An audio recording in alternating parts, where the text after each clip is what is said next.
if you go back, Hamas was created in the 1980s, and it's all about creating an Islamist state in all of historic Palestine.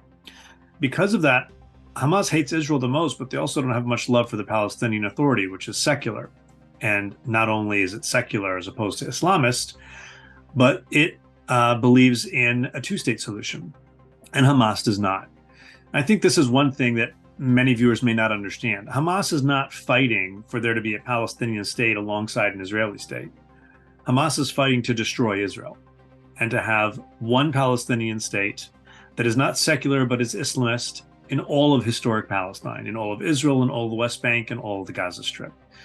So it's against peace in general, and that makes it very, very different. Hamas has never carried out an attack like this before. It's been known for suicide bombings targeting buses and cafes.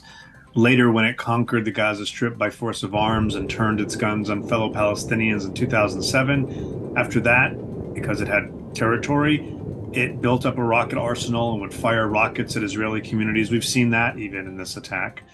But storming into Israel, attacking some 30 civilian communities and a music festival, killing people on the streets, abducting hostages and taking them in the dozens back to Gaza Strip, including little children without their parents. This is unheard of. One of the reasons it carried out its attack now is because of the prospect of normalization between Israel and Saudi Arabia. And over the past few weeks, even months, Hamas officials have been quite open about the fact that this would be a huge event. The deputy head of Hamas, Salah al-Aruri, who's based in Beirut, gave an interview to a pro-Hezbollah, Lebanese Hezbollah as an allied group, also pro-Iran media outlet. And he said, look, this could be a game changer. And I think we're worried about it because peace with Saudi Arabia, as opposed to, say, the peace that already exists, or the normalization that already exists with the UAE, the United Arab Emirates, and with Bahrain, Saudi Arabia is the custodian of the two holiest sites in Islam. And I think Hamas fears that if there were to be normalization with Saudi Arabia, other Muslim nations, other Arab nations would follow suit.